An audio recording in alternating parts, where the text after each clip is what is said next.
जय श्री राधे कृष्णा मित्रों। आज हम उस दिव्य ग्रंथ की बात कर रहे हैं जिसका ज्ञान आज भी उतना ही प्रासंगिक है जितना हजारों साल पहले था।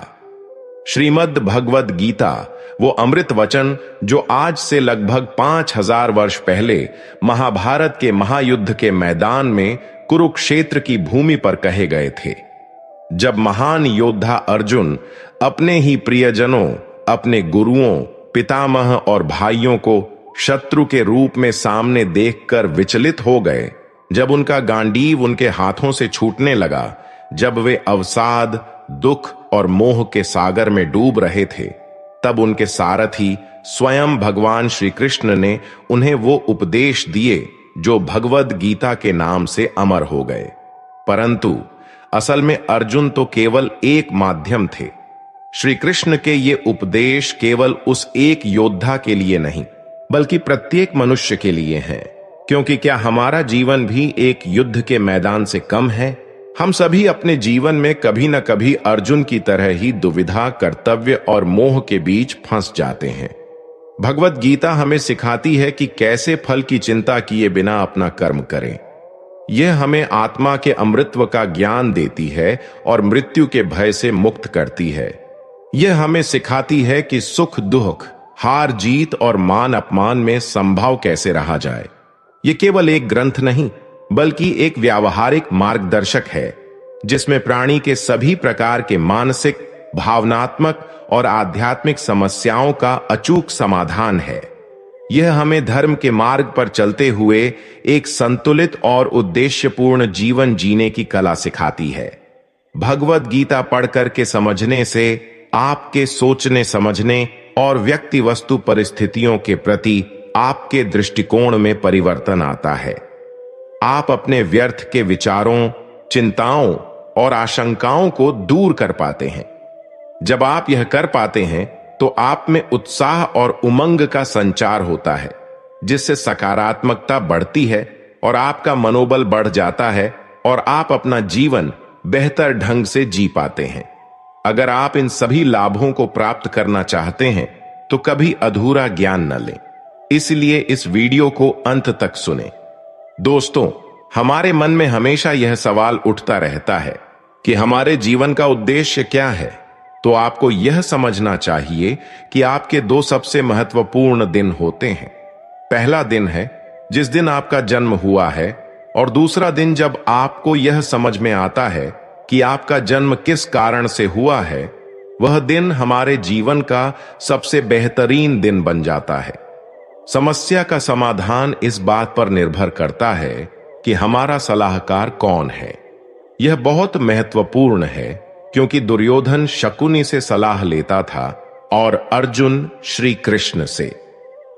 श्री कृष्ण कहते हैं, जिस समय कोई समस्या जन्म लेती है तो उसके साथ उसका समाधान भी जन्म लेता है। हमारे जीवन में जब कोई विपत्ति आती है तो हम अपना पूरा ध्यान उसी समस्या की ओर लगा देते हैं। लेकिन जो हमारी जिंदगी में पहले से कुछ प्राप्त हुआ होता है, उस वक्त वो हमारे ध्यान से चला जाता है, वह नजर ही नहीं आता। आपने कभी ध्यान दिया है कि जो लोग आपको बहुत ज्यादा प्रेम करते हैं वो आपके ध्यान में नहीं आते, लेकिन यदि कोई आपको परेशान करता है, आपको दुख देता है, तो उसका ध्यान आपको हमेशा आता है। यदि 5 लोग आपके बारे में कुछ अच्छी बातें कहते हैं तो आप उसे बहुत जल्द भुला देते हैं, लेकिन यदि कोई दूसरा व्यक्ति जो आपको अपशब्द कहता हो, आपको बुरा भला कहता हो, तो आप उसे कभी भुला नहीं पाते हैं। हमारी प्रकृति भी ऐसी ही है। हमारे आसपास जो अच्छी चीजें हैं उसकी तरफ हमारा ध्यान जाता ही नहीं, और जो हमारे साथ बुरा होता है उसकी तरफ हमारा ध्यान विशेष रूप से जाता है। तो आपको यह कहानी अवश्य सुनना चाहिए जो आपके हर बुरे वक्त में आपको बहुत काम आएंगे। एक राजा के पास एक बहुत बड़ा बागीचा था और इस पर अलग अलग तरह के फलों के पेड़ थे, और एक किसान उस बागीचे की देखभाल करता था, और उस किसान के परिवार भी इसमें उसका सहयोग करते थे। प्रत्येक दिन वह किसान उस बागीचे से ताजे फल तोड़कर राजा को देने जाता था। एक दिन उसने देखा कि उसके बागीचे में अमरूद, नारियल, आम और कई फल पक चुके हैं और खाने योग्य भी हो गए हैं। तब किसान सोच में पड़ गया कि आखिर किस फल को राजा के पास लेकर जाऊं। उसने सोचा कि अंगूर तो काफी अच्छी तरह से पक चुके हैं, तो क्यों ना राजा के लिए अंगूर ही लेकर जाऊं। उसने एक टोकरी अंगूर से भर ली और राजा के महल की ओर चल पड़ा। उसे महल में जाने की अनुमति मिली।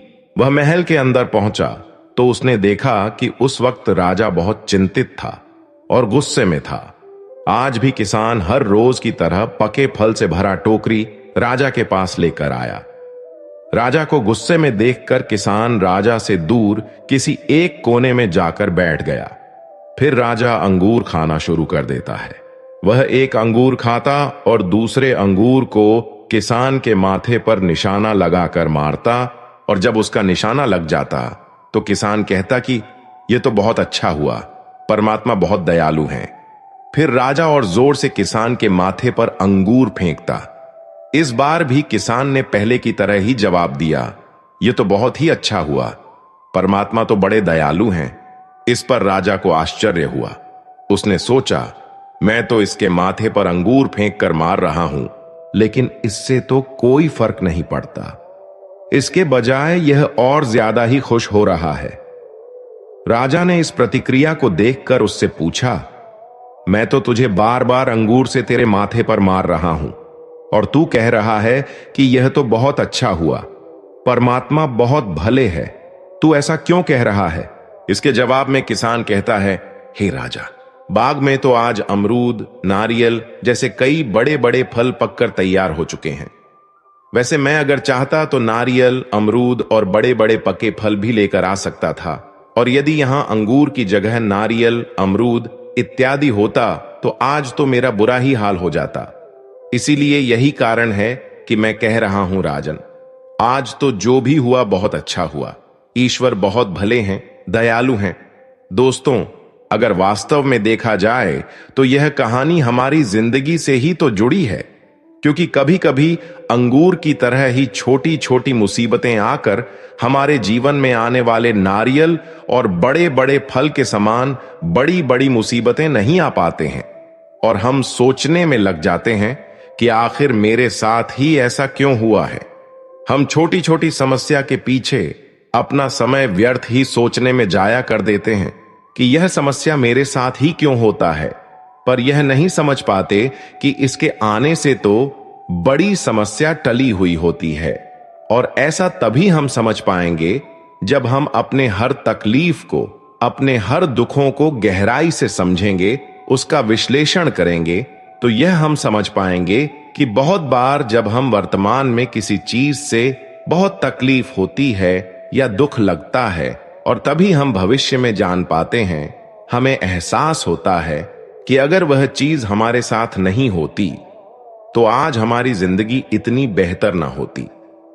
दुख भले ही हमें अच्छा ना लगता हो, लेकिन बहुत बार यह हमारे जीवन में बहुत बड़ा सकारात्मक बदलाव लेकर आता है।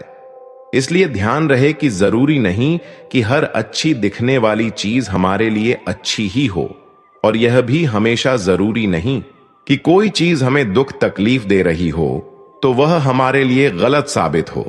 इसलिए हमेशा ध्यान रखें, जब भी आपके जीवन में कोई परेशानी या दुख आती है तो वह दुख और परेशानी आपको भविष्य में आने वाली किसी बड़ी मुसीबत से बचाने के लिए आती है।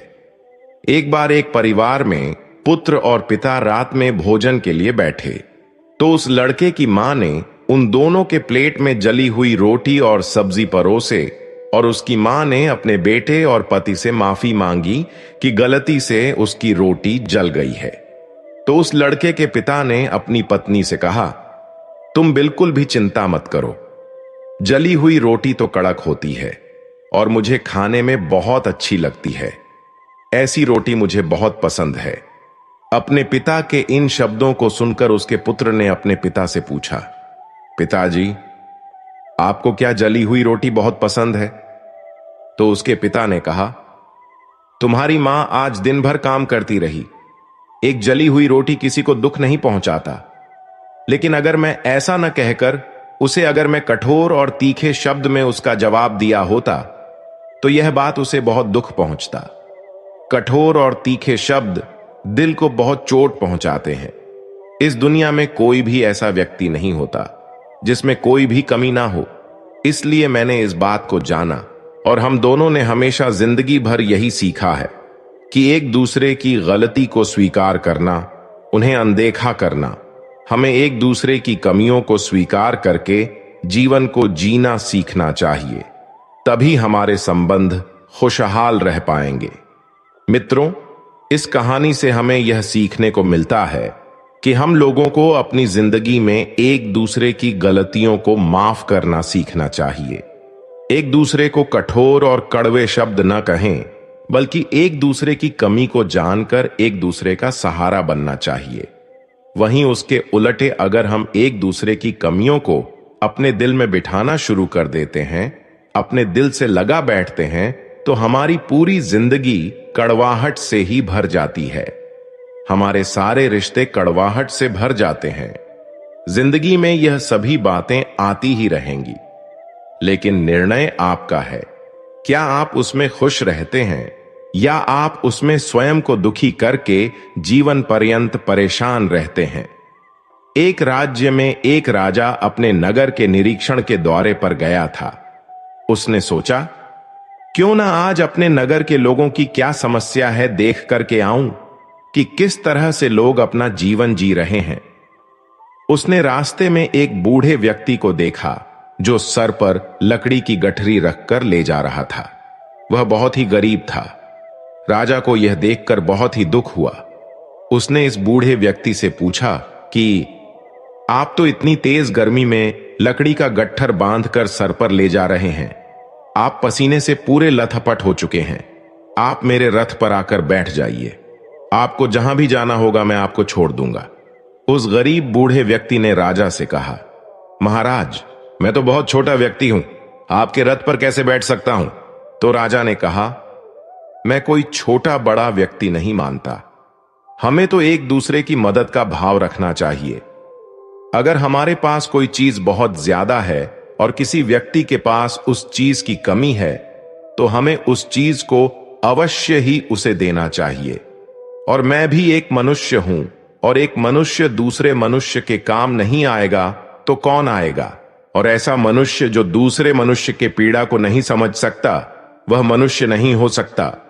वह तो पशु के समान है। इसलिए आप मेरे रथ पर आकर बैठ जाइए। मैं आपको आपके मंजिल तक अवश्य ही छोड़ आऊंगा।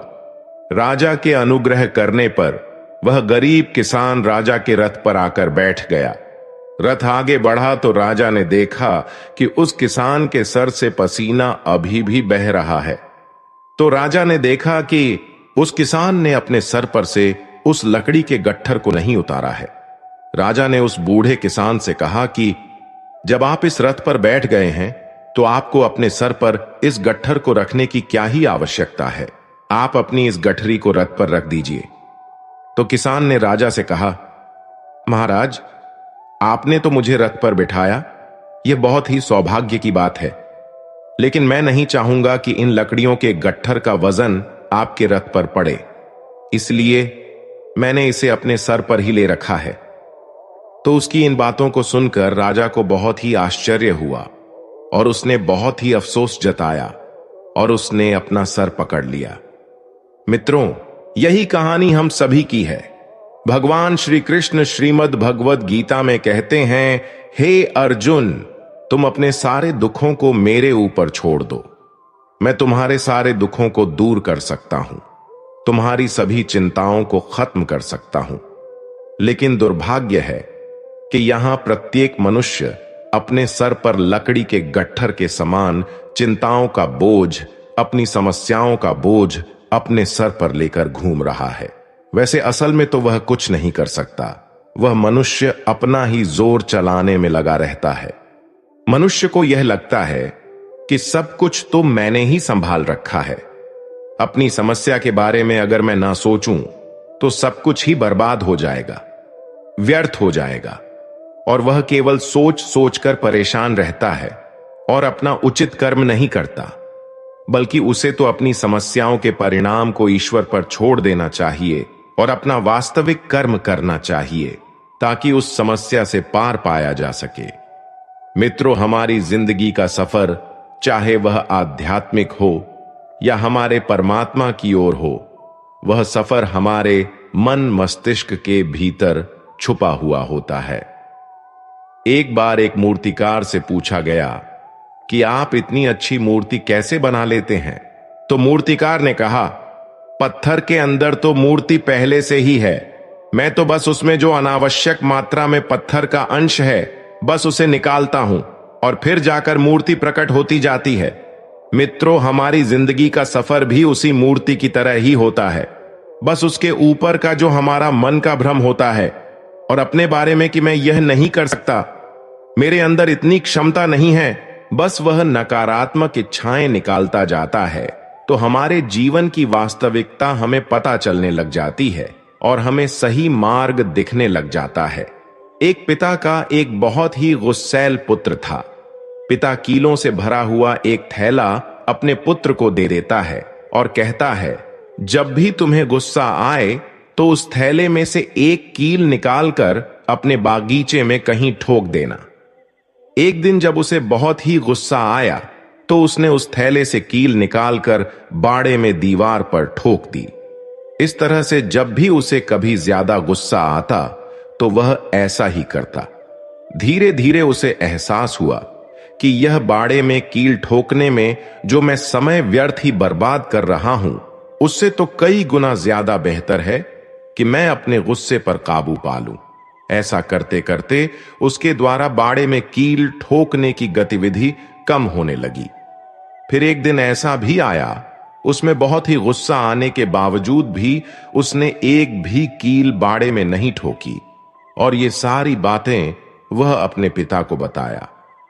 पिता उसके जवाब में कहते हैं, जब भी इस तरह से अपने क्रोध पर नियंत्रण पा लेते हो और एक भी कील दीवार पर नहीं ठोकते हो तो बाड़े में जाकर किसी एक कील को उखाड़ लेना। पुत्र ने अपने पिता की बात मानी और वह ऐसा ही करता रहा। एक दिन ऐसा आया कि दीवार में एक भी कील नहीं बची, तो यह खुशी वह अपने पिता से जाहिर करता है। तो पिता उसे लेकर बाड़े में आ जाते हैं और जहां पर उसने कील ठोकी थी वहां उन्हें दिखाया। पिता ने अपने पुत्र को उन सारे छिद्रों को दिखाया जहां पर उसने कीलें ठोकी थीं और फिर अपने पुत्र से पूछा, क्या तुम इन छिद्रों को वापस भर सकते हो? पुत्र ने कहा, नहीं पिताजी, यह तो संभव ही नहीं है। पिताजी ने अपने पुत्र के कंधे पर हाथ रखते हुए कहा, अच्छा बेटा, यह बताओ कि इन सब चीजों से तुमने क्या सीखा? इससे तुम्हें यह समझना चाहिए कि तुम्हारे द्वारा कहे गए कटु वचन दूसरे के दिल में इसी तरह छिद्र कर देते हैं जिसको भरना असंभव हो जाता है, जिसको तुम जीवन पर्यंत कभी भी नहीं भर सकते।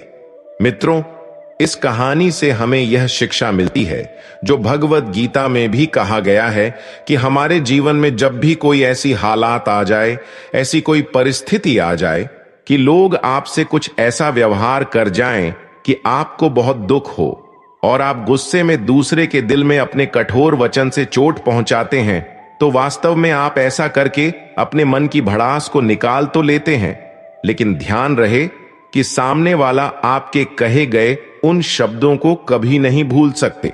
इसलिए आपके जीवन में जब भी कोई परेशानी या समस्या आए तो आप अपना हिम्मत न खोएं और मन में क्रोध न लाएं, लेकिन हां, उस समय आप अपनी समझदारी और अपने विवेक से अपने धैर्य को अपने साथ रखें और उचित निर्णय लें।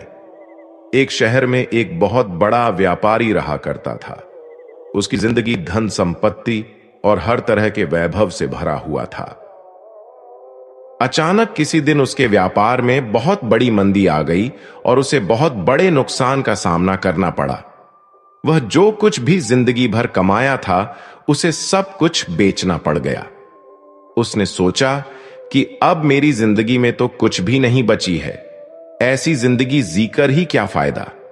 इससे बेहतर है कि मैं अपना जिंदगी ही त्याग दूं, स्वयं को ही खत्म कर दूं। ऐसा मन में विचार निरंतर उसके मन में आता रहा और एक दिन वह शहर के एक बड़े पहाड़ी की ओर चल पड़ा और पहाड़ पर चढ़कर नीचे खाई में कूदने का मन बना बैठा। उस पहाड़ पर एक संत बैठे हुए थे।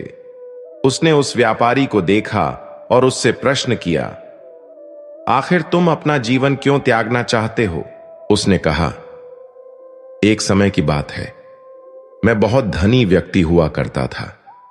मेरे पास रुपयों पैसों की कमी नहीं थी, लेकिन आज मेरे पास कुछ नहीं है।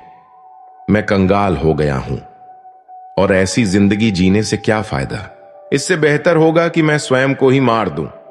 संत ने कहा, हे व्यापारी, तुम्हें धन कमाने की कुशलता कल भी थी और आज भी है। बीते वक्त में तुम्हारा धन चला गया। तूने धन को खोया है, लेकिन अपनी कुशलता और अपने स्वयं को नहीं खोया है। धन कमाने की कुशलता तुम्हारे अंदर कल भी था और आज भी है। समय एक जैसा कभी नहीं रहता। कल भले अच्छा था और आज बहुत मुश्किल हो चुका है, लेकिन खुद पर विश्वास रख। आज भले मुश्किल है, लेकिन कल अच्छा अवश्य ही आएगा। वक्त ही तो है, कल अवश्य ही बदल जाएगा। मुश्किल वक्त का सबसे बड़ा सहारा है उम्मीद। और अगर आप में साहस और हौसला है तो हर तूफान के बाद भी किनारा है। यह मुश्किल वक्त तुझे बर्बाद करने के लिए नहीं आया है, बल्कि तुझे और भी बेहतर बनाने के लिए आया है। यह तुम्हारे साहस और कौशल की परीक्षा लेने के लिए आया है। इसलिए तू हिम्मत मत हार और वापस अपने घर को जा और पहले से ज्यादा मेहनत कर। जो कुछ भी तेरे पास है उसे वापस प्राप्त करने की कोशिश कर। उस व्यक्ति के हृदय में महात्मा की ऐसी बातें सुनकर एक नई उम्मीद की किरण जाग उठी और वो एक नए जोश में आ गया। उसने समझा, धन समाप्त हुआ है, मैं थोड़े ना समाप्त हुआ हूं। क्या मेरी पहचान, मेरी जिंदगी सिर्फ धन से ही होती है? धन मेरे कारण से था और मैं धन के कारण नहीं था। और मैं अपनी दृढ़ इच्छा शक्ति और अपने मजबूत इरादों से जब चाहूं तब धन कमा सकता हूं। वह व्यापारी वापस अपने नगर को आया और महात्मा के कहे बातों के अनुसार उसने बहुत मेहनत की और पहले से ज्यादा धनवान व्यक्ति बन गया।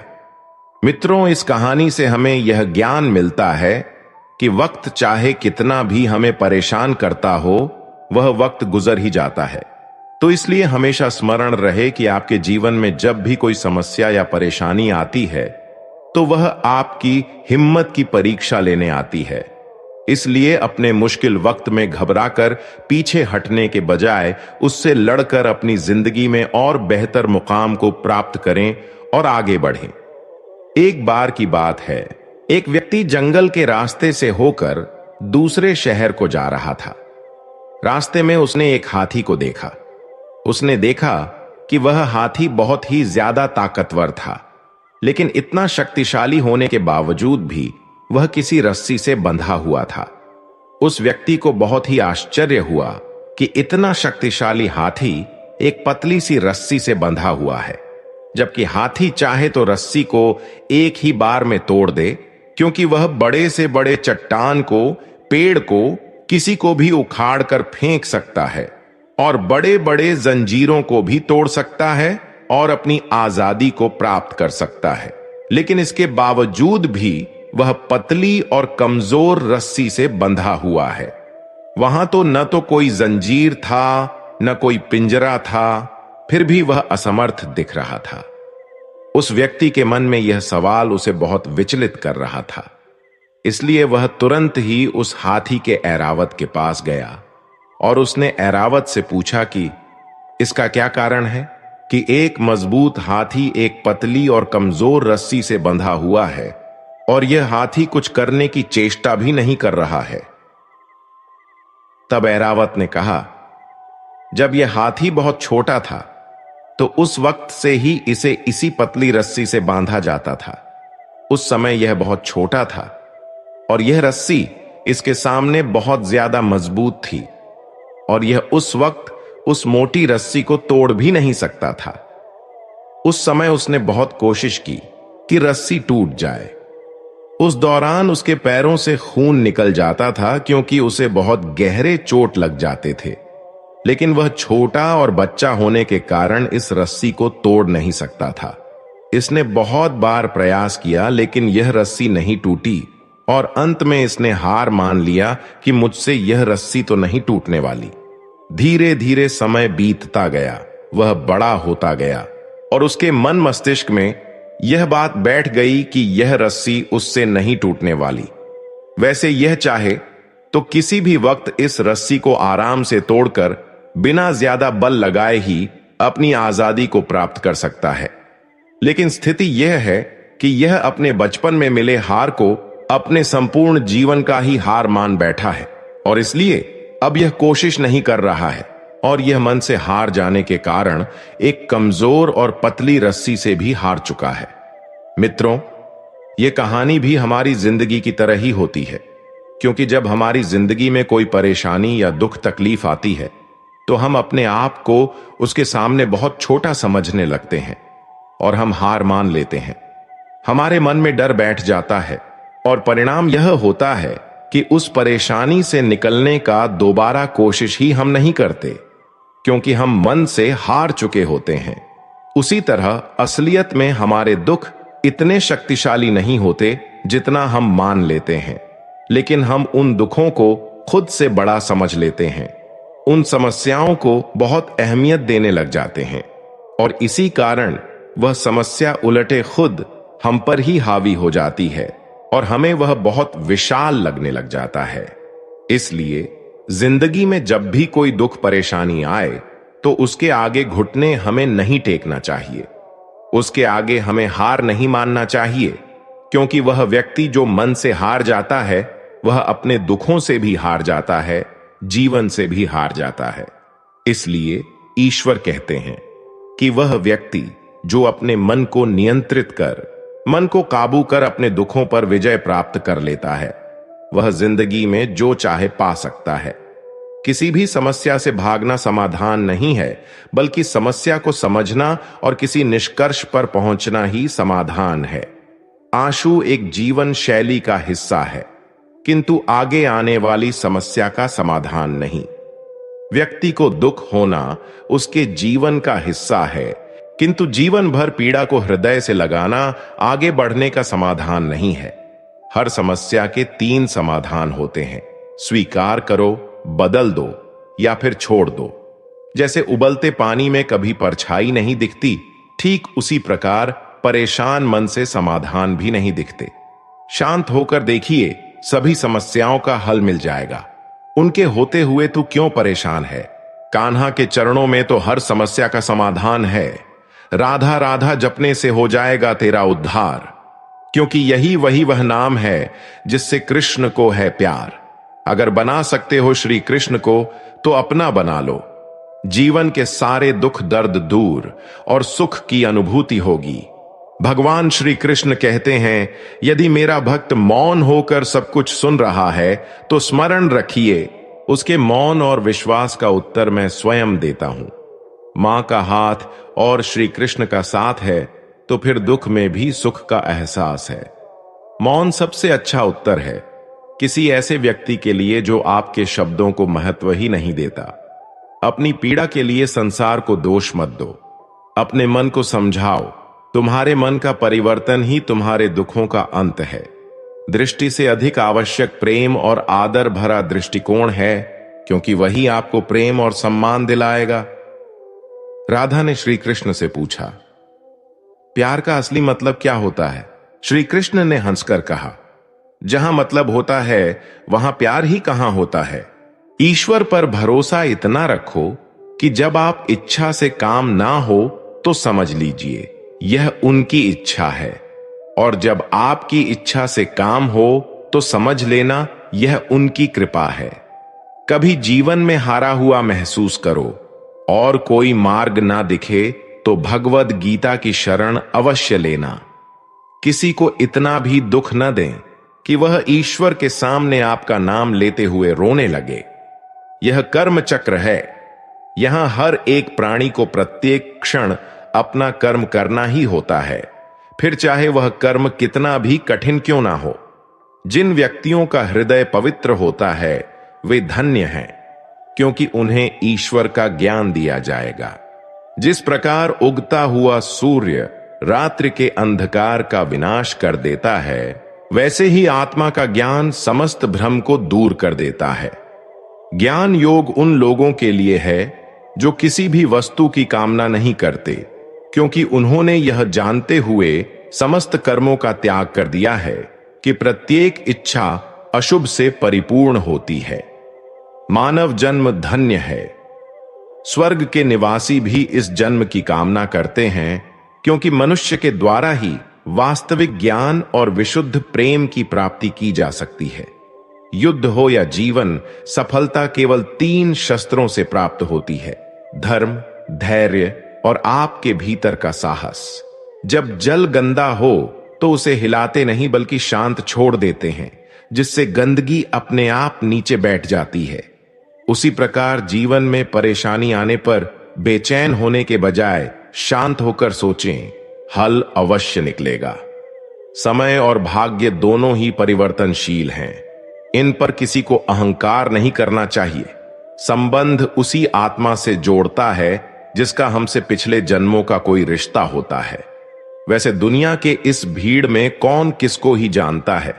क्रोधी व्यक्ति का ऐसा हुनर है जिसमें व्यक्ति फंसता भी खुद है, उलझता भी खुद है, पछताता भी खुद है और पिछड़ता भी खुद है।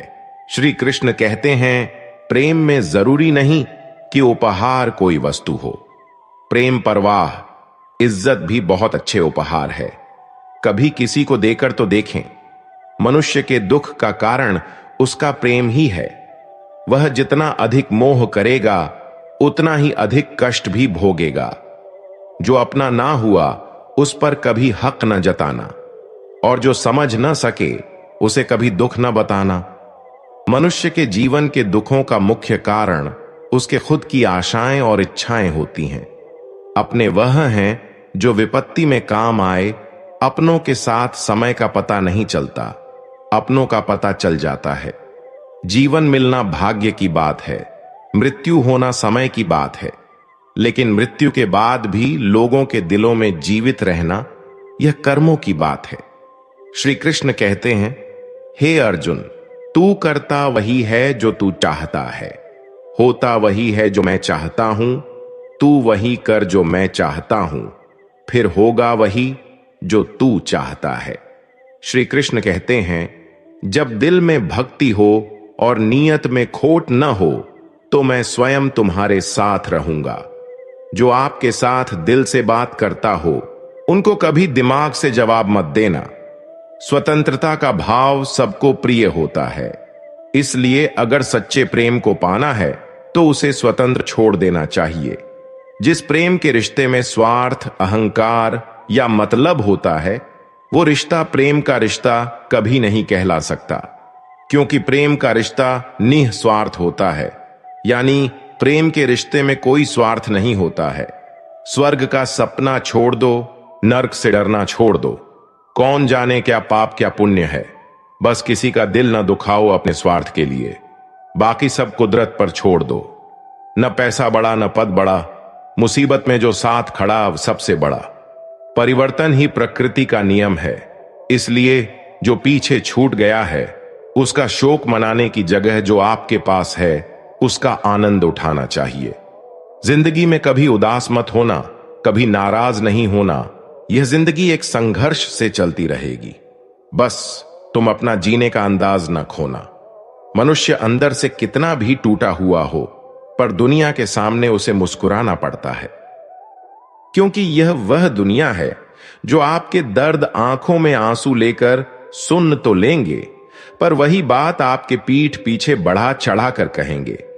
आपका मजाक उड़ाते हुए औरों को सुनाते हैं, इसलिए अपने दर्द अपने कान्हा से कहें। कितना अजीब है मन। जब हम गलत होते हैं तब हम समझौता चाहते हैं, परंतु जब दूसरा गलत होता है तब हम न्याय चाहते हैं। सिर्फ दिखावे के लिए अच्छा मत बनो। वह परमात्मा आपको बाहर से नहीं बल्कि भीतर से भी जानता है, इसलिए कोई भी बदलाव पूरी तरह से स्वयं के लिए होना चाहिए। दुख भोगने वाला आगे सुखी हो सकता है, लेकिन दुख देने वाला कभी सुखी नहीं हो सकता। आत्मा विनाश से बड़े है, कोई भी उस आत्मा का अंत नहीं कर सकता जो अनंत है। श्री कृष्ण कहते हैं, सुख दुख तो अतिथि की तरह है, बारी बारी से आएंगे चले जाएंगे। यदि वह नहीं आएंगे तो हम अनुभव कहां से लाएंगे। खामोशी से भी कर्म होते मैंने देखा है, पेड़ों को छांव देते हुए। गुस्सा आए तो रुकना सीखो, गलती हो जाए तो झुकना सीखो। रिश्ते कभी अपने आप नहीं टूटते, अहंकार, अज्ञान और रवैया उन्हें तोड़ देते हैं। ज्ञान के बाद यदि अहंकार का जन्म होता है तो ज्ञान जहर है, किंतु ज्ञान के बाद यदि नम्रता का जन्म होता है तो वही ज्ञान अमृत है। मन की शांति से बढ़कर इस दुनिया में कोई और दौलत नहीं है। इंसान की पहचान करनी है तो सूरत से नहीं, चरित्र से कीजिए, क्योंकि सोना अक्सर लोहे की तिजोरी में ही रखा जाता है। इंसान कहता है, भगवान मेरी दुआ उसी वक्त क्यों नहीं सुनता। भगवान ने मुस्कुराकर कहा, मैं तेरे गुनाहों की सजा भी तो उसी वक्त नहीं देता। दुनिया की हर चीज ठोकर लगने से टूट जाती है, एक कामयाबी ही है जो ठोकर खाकर ही मिलती है। इंसान इस एक कारण से अकेला हो जाता है, क्योंकि वह अपनों को छोड़ने की सलाह गैरों से लेता है। मेरे दोस्त मुझसे कहते हैं, तुम बहुत भोले हो, इसलिए लोग तुम्हें लूटकर चले जाते हैं। लेकिन मैं उनसे हंसते हुए कहता हूं, मुझे लूटने वाले के तो सिर्फ 2 हाथ हैं, लेकिन मुझे देने वाले के 1000 हाथ हैं। कुछ नहीं मिलता दुनिया में मेहनत के बगैर। मेरा अपना साया भी मुझे धूप में आने के बाद मिलता है। जिंदगी की किताब में धैर्य का कवर होना जरूरी है, क्योंकि वही हर पन्ने को बांध कर रखता है। 2 लोगों से हमेशा होशियार रहो, एक जो तुम में वह कमी बताएं जो तुम्हारे अंदर नहीं है, और दूसरे वह जो तुम में वह गुण बताते हैं जो तुम में नहीं है। अच्छी सूरत से ज्यादा मायने अच्छा स्वभाव रखते हैं, क्योंकि सूरत उम्र के अनुसार बदल जाएगी, पर अच्छा स्वभाव आपका जिंदगी भर साथ देगा। बारिश में नहाना आसान तो है, लेकिन रोज नहाने के लिए हम बारिश के सहारे नहीं रह सकते। इस प्रकार भाग्य से कभी कभी चीजें आसानी से मिल जाती हैं, किंतु हम हमेशा भाग्य के भरोसे नहीं जी सकते। सच्चा और अच्छा दोस्त एक फूल की तरह होता है, जिसे हम तोड़ भी नहीं सकते और छोड़ भी नहीं सकते। अगर तोड़ दिया तो मुरझा जाएगा, और अगर छोड़ दिया तो कोई और ले जाएगा। दिल के सच्चे लोग भले ही जीवन में अकेले रह जाते हैं, लेकिन ऐसे लोगों का साथ भगवान जरूर देते हैं। श्री कृष्ण कहते हैं, गुरु और सड़क दोनों एक समान होते हैं। खुद वही रहते हैं और दूसरों को मंजिल तक पहुंचा देते हैं। अपनों से बस उतना ही रूठो कि आपकी बात और सामने वाले की इज्जत बरकरार रहे। चेहरे की सुंदरता आंखों में उतरती है और स्वभाव की सुंदरता दिल में। हम अच्छे थे, अच्छे हैं और अच्छे ही रहेंगे। फिर वो करें जो बोलते कुछ हैं, करते कुछ हैं, दिखते कुछ हैं और होते कुछ और हैं। अच्छा वक्त सिर्फ उसी का साथ देता है जो कभी किसी का बुरा नहीं सोचते। किसी को इतना भी हक मत दो कि वह फैसला करे कि कब हंसना आपको है और कब आपको रोना है। अपने वह नहीं होते जो तस्वीर में साथ खड़े होते हैं, अपने तो वह होते हैं जो तकलीफ में साथ खड़े होते हैं। चेहरा चाहे कितना भी सुंदर हो, अगर जुबान कड़वी हो तो लोग मुंह फेर ही लेते हैं, क्योंकि जुबान की सुंदरता चेहरे की सुंदरता से कहीं ज्यादा बढ़कर है। हर सूर्यास्त हमारे जीवन में एक दिन कम कर देता है, लेकिन हर सूर्योदय हमें आशा भरकर एक नया दिन दे जाता है। इसलिए सदैव बेहतर की उम्मीद करें। यदि कोई आपसे दूरी बनाना चाहता है तो ऐसा करने दीजिए, नहीं तो आप उससे जितना नजदीक होने की कोशिश करेंगे वह उतना ही दूर जाता जाएगा। माता पिता पर उतना ही विश्वास रखो जितनी दवाइयों पर रखते हो। थोड़े बेशक कड़वे हैं, पर आपके फायदे के लिए हैं। आशा और विश्वास कभी गलत नहीं होते। यह हम पर निर्भर करता है कि हमने आशा किससे और विश्वास किस पर किया है। निकले हम दुनिया के भीड़ में तो पता चला कि हर वह शख्स अकेला है जो दूसरों पर भरोसा करता है। परेशान न हुआ करो सबकी बातों से। कुछ लोग पैदा ही बकवास करने के लिए होते हैं। सपने देखने वाले सो जाते हैं और सपनों को जीने की ख्वाहिश रखने वालों को आंख बंद करके भी नींद नहीं आती। लोगों को खोने से मत डरो, डरो इस बात से कि कहीं लोगों का दिल रखते तुम खुद को ही न खो दो। श्री कृष्ण कहते हैं, भक्ति और भरोसा इतना रखना कि संकट हम पर आए और चिंता भगवान करे। अपनी गलती को तुरंत स्वीकार कर लेना और दूसरों की गलतियों को नजरअंदाज कर देना, यही सकारात्मक सोच की दिशा में पहला कदम है। शस्त्र केवल शरीर को घायल कर सकते हैं, किंतु शब्द आत्मा को भी घायल कर देते हैं। कोशिश करें, अच्छा बोलें, अच्छा सुनें और अच्छा व्यवहार करें। अच्छी नसीहतों का असर आजकल इसलिए नहीं होता क्योंकि लिखने वाले और पढ़ने वाले दोनों ही यह समझते हैं कि ये तो दूसरे के लिए है। मुझे पागलों से दोस्ती करना पसंद है क्योंकि मुसीबतों में कोई समझदार काम नहीं आता। मिट्टी के घरों में लोग खड़े होते हैं, औकात में भले ही छोटे मगर इंसानियत में बड़े होते हैं। जरूरी नहीं कि जिनमें सांस नहीं वो मुर्दा है, जिनमें इंसानियत नहीं वह कौन सा जिंदा है। जिंदगी गुजारने के दो तरीके हैं, जो पसंद है उसे हासिल करो या फिर जो हासिल है उसे पसंद कर लो। दो लोगों को जिंदगी में कभी नहीं भूलना चाहिए, एक जिसने तकलीफ दी हो और दूसरे वो जिन्होंने तकलीफ में साथ दिया हो। रंग में भी इतने रंग कहां जितने रंग बदलते हैं आजकल के इंसान। संस्कार किसी विश्वविद्यालय में नहीं मिलते, घर के माहौल में ही मिलते हैं। अकेले कमाते हैं और पूरा घर खाता है तो घमंड मत करना, ऊपर वाले को धन्यवाद करना कि इस भले काम के लिए भगवान ने आपको चुना है। दिल में हो जज्बा कुछ कर दिखाने का तो जलते दिए को भी आंधियों का डर नहीं होता। जो दिखता नहीं है वह बुनियाद होती है, वह चाहे ईश्वर हो, संस्कार हो या विचार हो।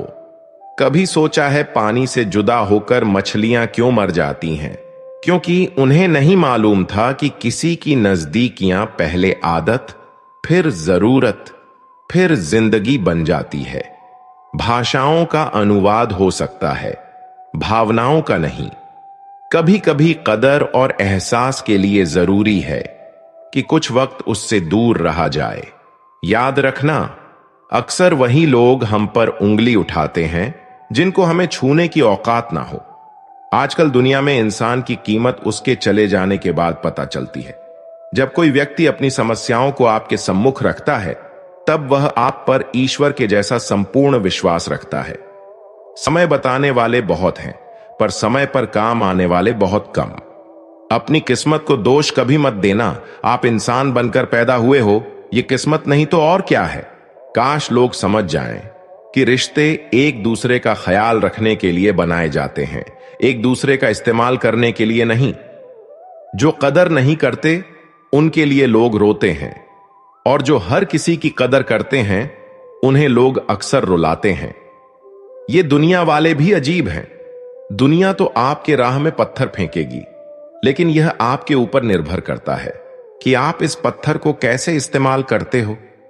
दूसरों पर वही पत्थर फेंककर या अपनी कामयाबी का पुल बनाकर।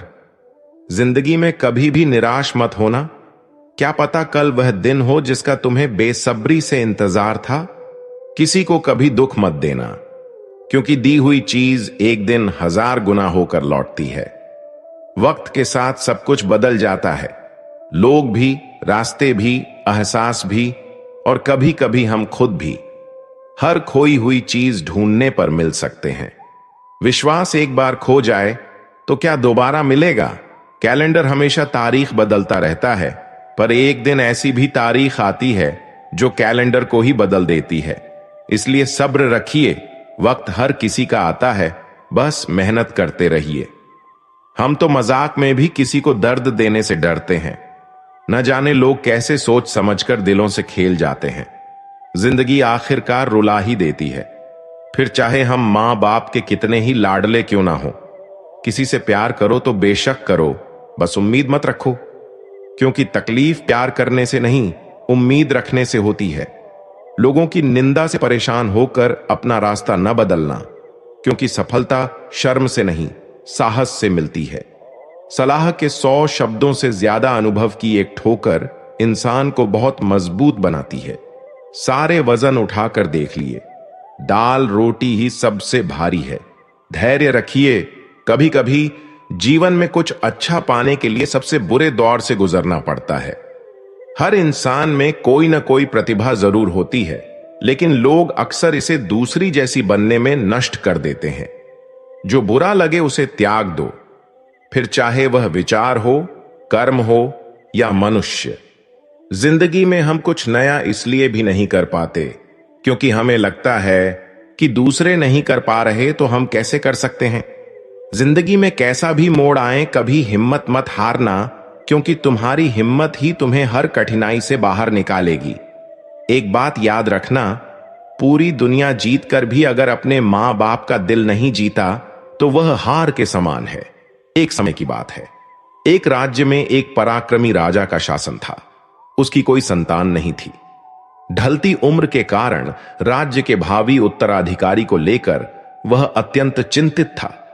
अनेक वैद्यों को दिखाने के बाद भी वह संतान सुख से वंचित ही रहा। अंततः उसने राज्य के ही किसी योग्य नव युवक को राज्य की बागडोर सौंप देने का निश्चय किया। भावी उत्तराधिकारी के चयन हेतु उसने योग्यता परीक्षण का आयोजन किया। इस हेतु एक शानदार महल का निर्माण करवाया गया।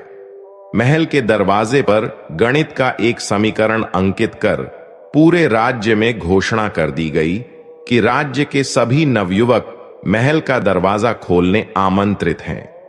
जो दरवाजे पर अंकित समीकरण हल कर दरवाजा खोलने में सफल होगा, उसे महल उपहार स्वरूप प्रदान किया जाए और साथ ही राज्य का उत्तराधिकारी भी घोषित कर दिया जाएगा।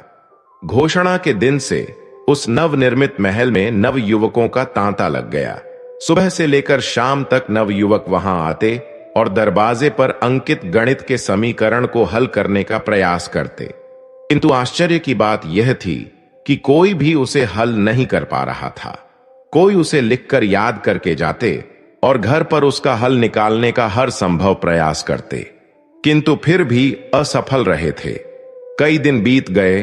राजा के बड़े से बड़े गणितज्ञ भी उस समीकरण का हल निकालने में असमर्थ रहे। राजा ने दूसरे राज्यों के गणितज्ञों को आमंत्रित किया। दूसरे राज्य के गणितज्ञ आए और गणित का वह समीकरण हल करने लगे। जैसे जैसे दिन ढलता गया, एक एक करके गणितज्ञ वहां से जाते गए। अंत में मात्र 3 लोग शेष बचे। उनमें से 2 दूसरे राज्य के गणितज्ञ थे, किंतु तीसरा गांव का एक साधारण सा युवक था।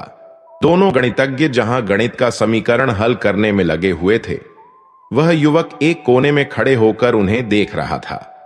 राजा ने जब उसे यूं खड़ा देखा तो पास बुलाकर पूछा, तुम दरवाजे पर अंकित समीकरण हल क्यों नहीं कर रहे? युवक बोला, महाराज, मैं तो बस यूं ही इन नामी गिरामी गणितज्ञों को देखने आया हूं। ये अपने राज्य के इतने बड़े गणितज्ञ हैं, इन्हें समीकरण हल करने दीजिए। यदि इन्होंने हल निकाल लिया तो राज्य के उत्तराधिकारी बन जाएंगे। इससे बड़ी खुशी की बात और क्या होगी। यदि ये समीकरण हल नहीं कर पाए तब मैं कोशिश करके देखूंगा। इतना कहकर युवक एक कोने में बैठकर गणितज्ञों को देखने लगा। पूरा दिन निकल गया और शाम घिर आई, किंतु दोनों गणितज्ञ समीकरण हल नहीं कर पाए। उनके मस्तिष्क में पूरे दिन मात्र एक ही प्रश्न घूम रहा था कि आखिर इस समीकरण में ऐसा भी क्या है, कैसे हल होगा, कैसे महल का यह दरवाजा खुलेगा। पूरा प्रयास करने के बाद भी वह समीकरण हल नहीं कर पाए। उन्होंने हार मान ली। तो कोने में बैठा युवक उठकर दरवाजे के पास गया और जाकर उसे धीरे से धक्का दे दिया। जैसे ही उसने दरवाजे को धक्का दिया, दरवाजा खुल गया। दरवाजा खुलते ही लोग उससे पूछने लगे कि तूने ऐसा क्या किया कि महल का दरवाजा खुल गया? युवक बोला, जब मैं बैठकर सबको गणित का समीकरण हल करते देख रहा था तो मेरे दिमाग में विचार आया कि हो सकता है कि दरवाजा खोलने का कोई समीकरण ही ना हो। इसलिए मैं गया और सबसे पहले जाकर दरवाजे को धक्का दे दिया। दरवाजा खुल गया। दरवाजा खुलने का कोई समीकरण था ही नहीं। उसका उत्तर वहां उपस्थित राजा ने भी सुना और बहुत प्रसन्न हुआ। उस युवक को वह महल भी दे दिया गया और राज्य का भावी उत्तराधिकारी भी घोषित किया। इस कहानी से हमें क्या सीख मिलती है? जिंदगी में हम कई बार ऐसी परिस्थिति में फंस जाते हैं जब हमें लगता है हमारे सामने पहाड़ जैसी समस्या है, जबकि वास्तव में कोई समस्या होती ही नहीं, या होती भी है तो छोटी सी, लेकिन हम उसे बहुत बड़ा बनाकर उसमें उलझे रहते हैं। बाद में उस समस्या का समाधान अपने आप ही निकल जाता है, या फिर थोड़े से प्रयास के बाद। तब हमें एहसास होता है कि इतनी सी समस्या के लिए हमने कितना समय बर्बाद कर दिया। समस्या आने पर विचलित न हो, शांति से सोचिए और फिर समाधान करने का प्रयास कीजिए। दोस्तों, इस वीडियो से आपने कुछ भी सीखा हो तो कमेंट में जय श्री राधे कृष्णा अवश्य लिख दीजिए और वीडियो को लाइक करके चैनल को सब्सक्राइब कर लीजिए और बेल नोटिफिकेशन आइकन को ऑल पर सेट कर लीजिए। धन्यवाद।